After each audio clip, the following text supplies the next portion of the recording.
Hello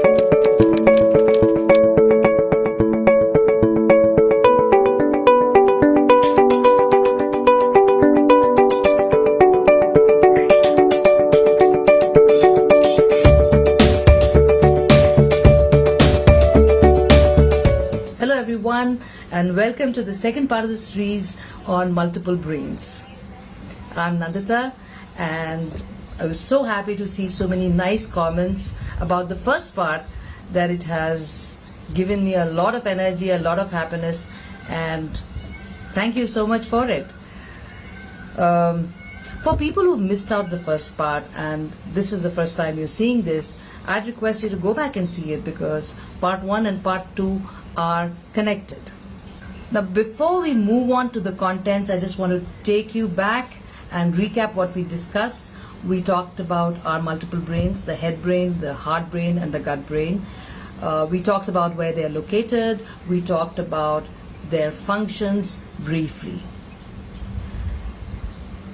In this session, we'll be going a little deeper into the same concepts, and you'll be able to see how they affect us. The imbalance affects us in our day-to-day lives, in our day-to-day decisions.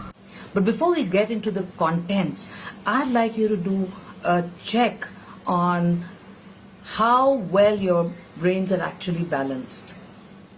I'm going to ask you a series of questions and answer them very truthfully, very honestly, because you should know where your weak areas are, right? So let's start. So do you feel a certain sense of emptiness in your life? Like when you get up in the morning, you're not excited about things. You don't feel like going to work every day. Do you feel as if your mind, your body, and your thoughts, your actions are not really working in sync with each other? Do you find that despite putting all the effort that you put in your job, you don't get the results that you want? Sometimes when you look at other people and say, how come he looks so happy? I mean, a job is just a job. So do you find it difficult to make decisions? A continuous battle in your head. Should I do this? Should I do that? Do you find yourself sabotaging yourself at times? Well, if you find yourself answering a yes to multiple of these questions, chances are that you are slightly imbalanced when it comes to the brains. Now, honestly, all of us feel this at some point of time or other. I have felt it. And I have always ended up blaming myself. And I say, essentially I'm lazy, or I'm not really ambitious because I'm too spiritual. I don't care for all these material thrills in life. But honestly, these are labels that we put on ourselves. I'm not ambitious, I'm not lazy means what? I don't want to take the effort. The fact is, we don't know how to motivate ourselves. We don't know how to get out of the quagmire of these feelings. Well, if you start understanding how the brain functions, or the multiple brains function, you will find that you can change the way you feel about things. You can get a sense of passion. You can get a lot of joy out of life. So for this, we need to understand what are the exact functions of our brains. So I'm going to start with the gut brain. I want you to imagine that you have a very, very important errand to run. You cannot avoid it. And for that, you have to go to this very lonely road late at night. It's got such a bad reputation, this road. You've heard of stories. You've heard stories of people getting mugged. You've heard of people getting murdered over there.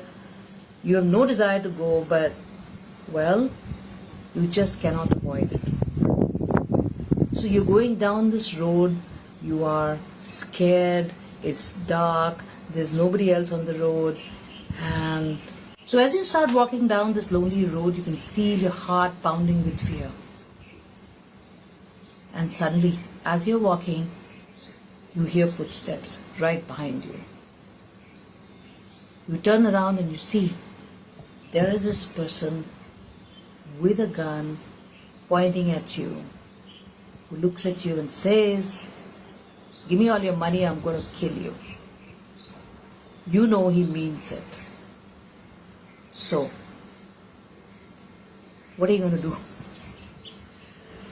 Well, apart from fainting, which is also a response, you can do two things. You can choose to be a hero, a Hollywood or a Bollywood hero, and beat the guy to pulp, take his money also. Or you can do what I would do most likely is, take out my purse and give it to him and say, "God, please leave me. I'll just run for my life." What is it that you will do? So here's introducing you to the prime function of the gut brain: survival, preservation of the core identity, which is the physical body. Your choice to take action, fight or flight, or not take action. Both start here. It helps you decide your boundaries, who gets in, who goes out. So it's not every day that we are physically threatened. So does that mean that our gut brain can relax? Hell no. The gut brain is forever active, looking for reasons to protect us. Whether it is about protecting your physical identity or whether it's about protecting our mental identity. Let me go a little deeper into this. Let's say I am a professional. I have a very good opinion about myself. People have been saying really good stuff. All my appraisals still now have been good. Then finally,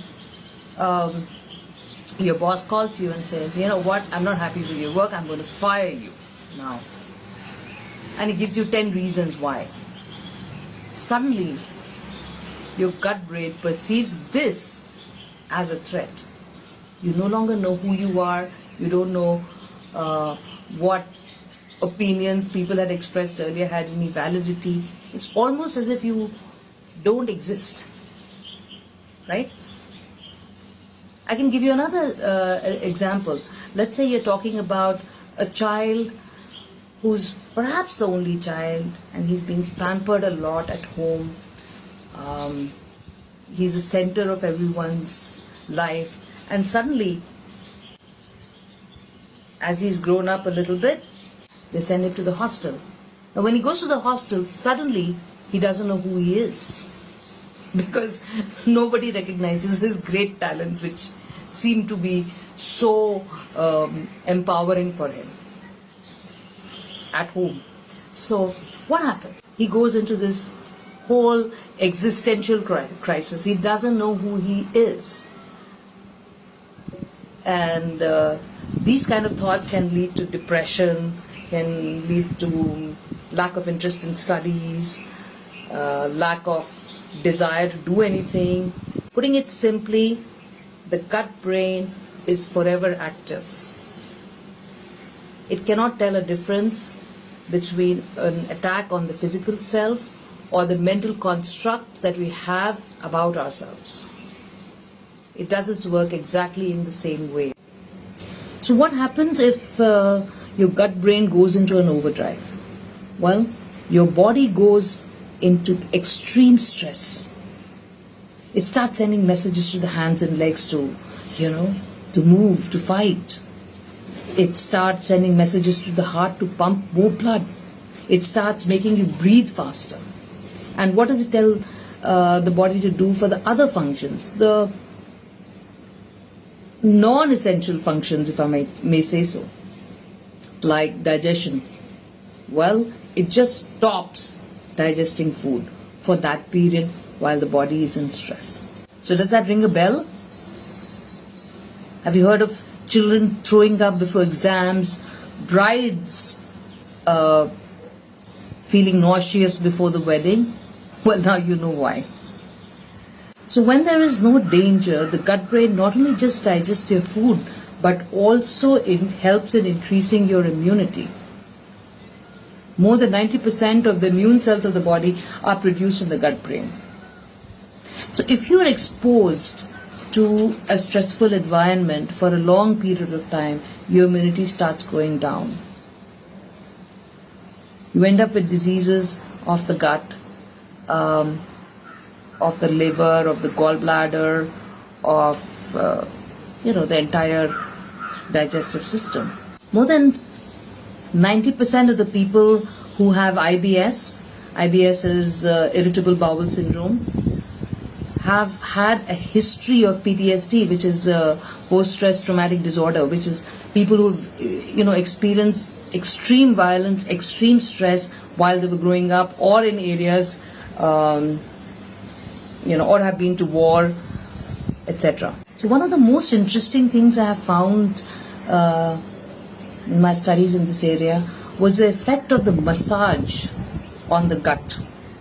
Now there is this gentleman called Pierre Palardi, and he's a world famous dietitian, physical therapist, and he said that often when he was working with people, especially in the abdomen area, he would massage them, and there would be an outburst of emotion after which the person would be almost like a different person.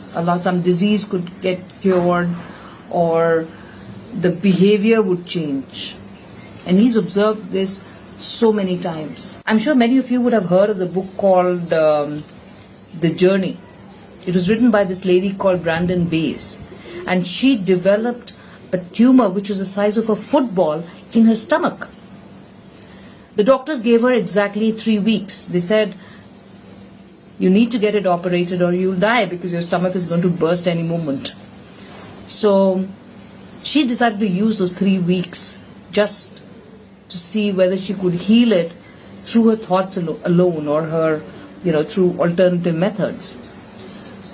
In her journey, she met this lady who was again a masseur, and while she was massaging her, a memory surfaced, a memory of her parents doing something, and she feeling scared and uncomfortable and feeling rejected, and it was that memory which had caused it.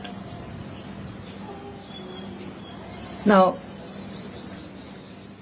the moment she released that memory, the tumor just disappeared within a matter of weeks. That's the power of the gut brain. It can make you very, very ill if you don't listen to it. Let's just recap the functions of the gut brain. It's self-preservation, it's identity, and its motility. So with that, we come to the end of this learning bite. I hope you enjoyed it as much as we enjoyed bringing it to you. Please feel free to ask us questions and engage with us on our Facebook page, Humane Humans. We'll be so happy to answer your any queries, any questions that you might have. Thank you so much. See you next week.